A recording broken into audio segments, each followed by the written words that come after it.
Sony requires PlayStation Network account linking for Sweet Baby Inc. influenced God of War Ragnarok for PC. Yeah, this is what happens when you don't learn from history.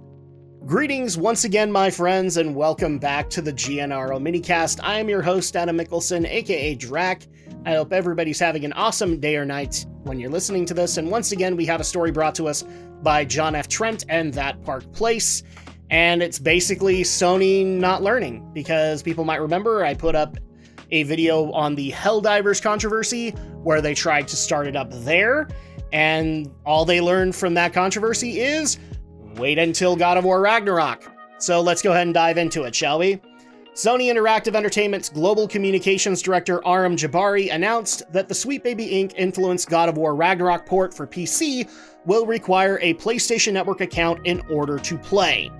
After announcing the game's release date on September 19th as part of Sony's most recent State of Play, and then Jabari shared additional details on a blog post. Hidden at the very end of that blog post with an asterisk, Jabari wrote, "Account for PlayStation Network is required." Oof. Sony, you didn't learn your lesson. It's very clear you didn't. Sony received significant pushback for attempting to require gamers link their PlayStation Network accounts to their Steam accounts in order to play Helldivers 2. In the middle of the night on May 3rd, Sony announced that players would have to link their Steam accounts to a PlayStation Network account in order to play. They announced in a post, "Due to technical issues at the launch of Helldivers 2, we allowed the linking requirements for Steam accounts to a PlayStation Network account to be temporarily optional.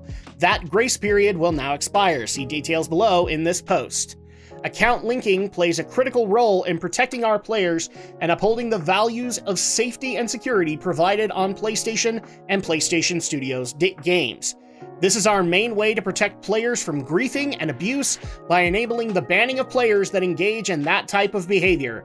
It also allows those players that have been banned the right to appeal.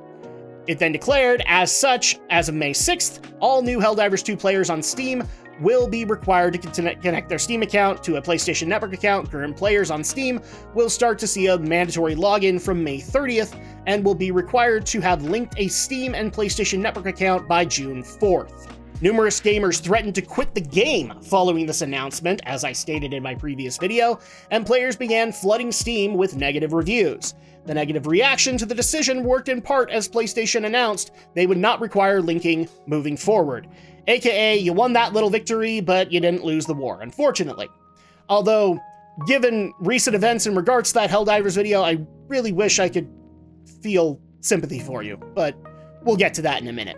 The company posted on Twitterman X, "Helldiver fans, we've heard your feedback on the Helldivers 2 account linking update. The May 6 update, which would have required Steam and PlayStation Network account linking for new players, and for current players beginning May 30th, will not be moving forward."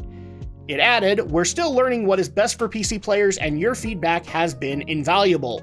So much so, they've not listened to it at all. Thanks again for your continued support of Helldivers 2, and we'll keep you updated on future plans. Following the backlash to Helldivers 2, Sony appeared to offer a compromise with the PC release of Ghosts of Tsushima.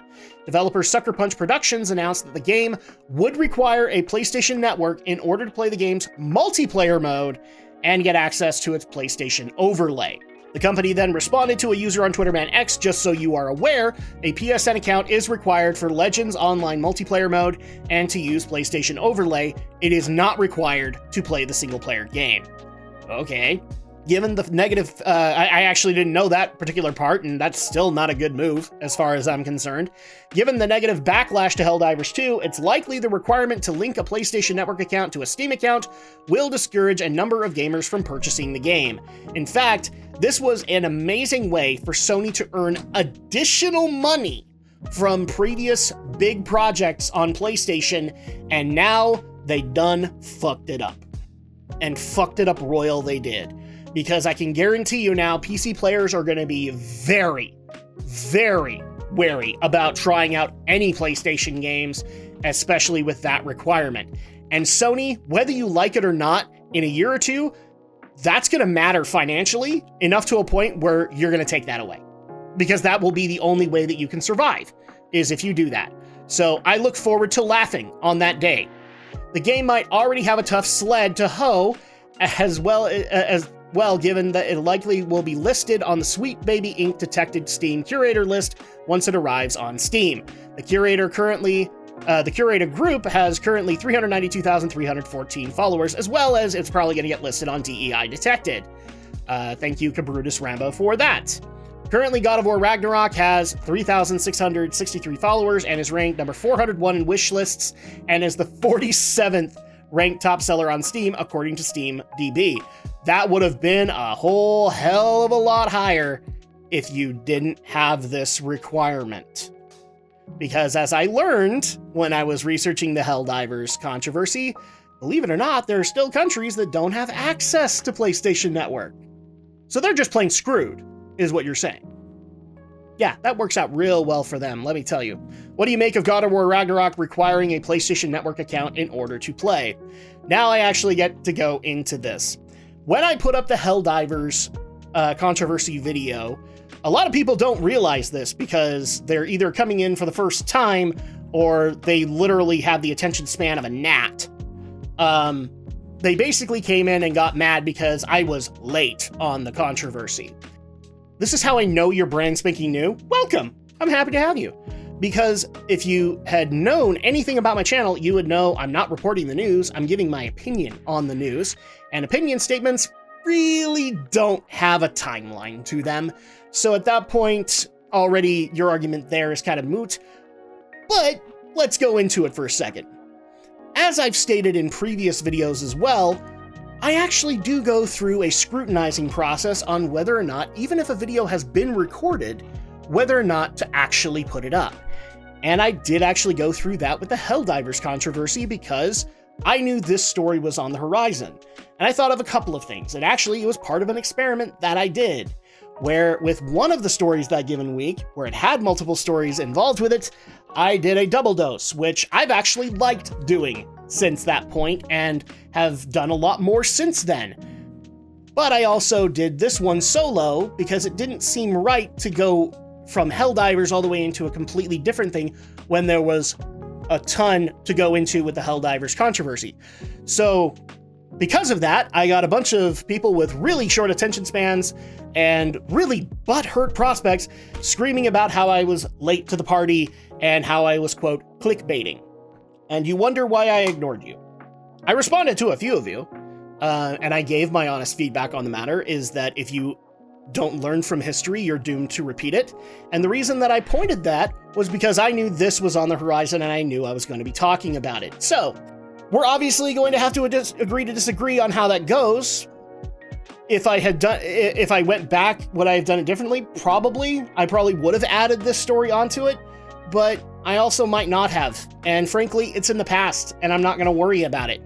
But in the meantime, that's kind of my viewpoint on the matter. To all the people that whined about it, I really don't care. I know that enough of you have multiple accounts to a point where I give even less shit about you. But I'm going to continue to do what I'm doing, and whether you like it or not, that's your deal, because that's YouTube. That's how discourse goes. That's how the market goes. So that's my overall opinion on this, is that Sony isn't learning from their mistakes, and it's ultimately going to cost them.